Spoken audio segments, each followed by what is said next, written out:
Hi, welcome to the You Are Wise podcast. I'm your host, Leanne Meredith. I have an exciting announcement to share at the end of today's podcast, so stay tuned. This week, we're focusing on affirmations. Years ago, there was a Saturday Night Live skit with a character named Stuart Smalley. He would say, I am good enough, I am smart enough, and doggone it, people like me. It was a hilarious poke at self-affirmations. Certainly made me laugh. Even though I already knew that words make a difference, I've come to realize myself that self-affirmations make a difference. Our inner critic, our ego, our monkey mind, as the Buddhist calls us, just beats us up. It says crueler things to you than you would ever consider saying to someone else. Things like you're too fat, you're dumb, or my mind's favorite, why would anyone want to read that? Or why would anyone want to listen to you? It takes intention to override that noise. Several years ago, after my husband's death, I was feeling generally down on myself. I felt overweight, I felt unattractive, and just unappealing. A coach I was working with suggested that I write the word beautiful in the steam on my bathroom mirror. At first, when it would appear when I got out of the shower, I would think, that's just weird. But at some point, I suddenly realized I was hearing myself say, good morning, beautiful, when I looked in the mirror. If you asked me today, I would straight up tell you that I am beautiful.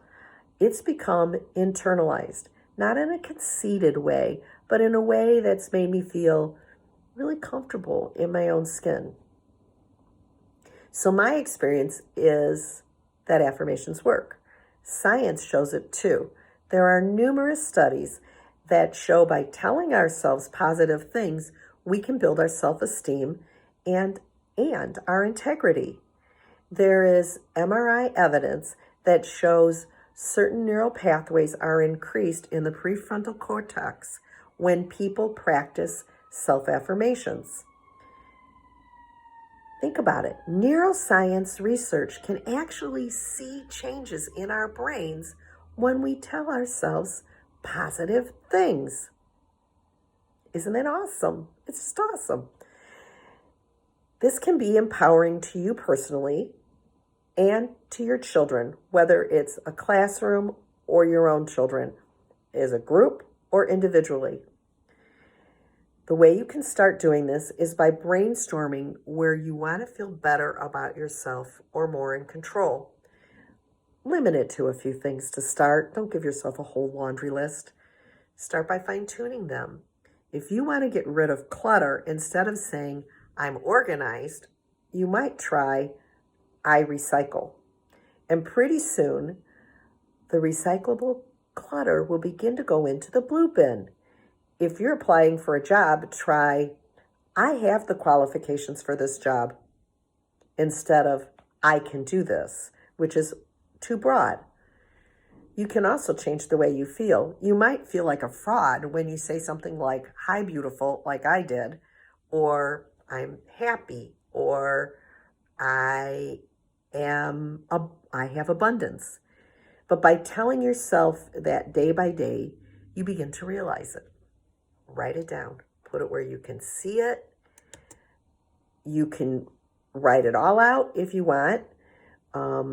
Personally, I prefer just a word or a symbol. For example, I recycle. You could draw the recycle symbol and put it up in a few places around your home where you see it and it triggers it. You can put it on Post-it notes. With my students, when we had something that we were working on, for example, remembering to put their name on their paper, and you always have a few of those in your class, whatever grade you teach, I would take a piece of paper and write name on it and tape it onto their desk. At first, I might have to go around and tap it when we had a paper so they would remember to do it. But eventually, they were able to pull that off of their desk because they didn't need it anymore. They became a name on the paper person.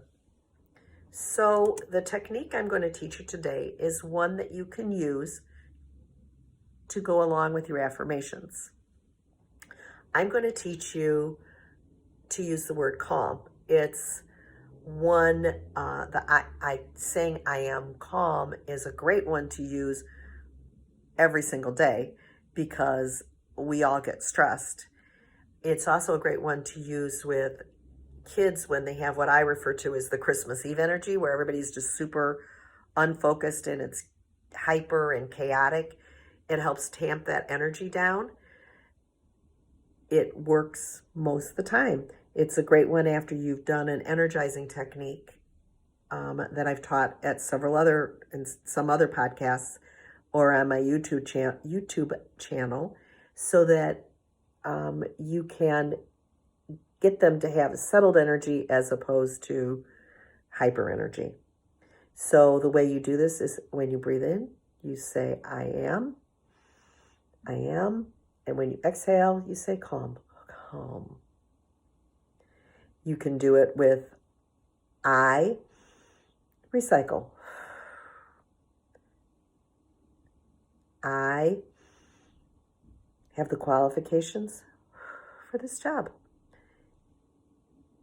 Whatever that breath is, do it a few times a day when you see that note, when you think about it, when you notice the clutter or the energy is building up and you want to do calm.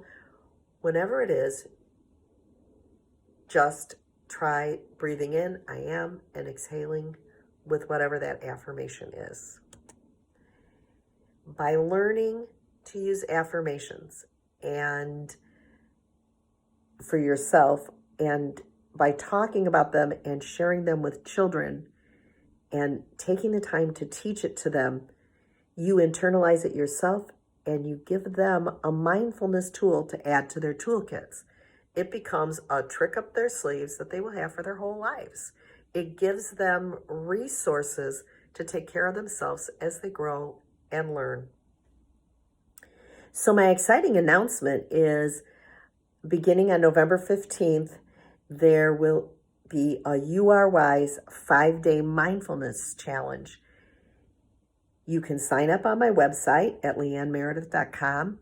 Each day I'll be teaching you a technique to add to your mindfulness toolbox and helping you implement them in your busy lives. You can also book a free call with me or find out how to bring mindfulness into your school by visiting leannemeredith.com. You can follow me on Instagram at meredith.leanne, or you can join the You Are Wise Facebook group. I'm looking forward to hearing from you, and I'll see you next week.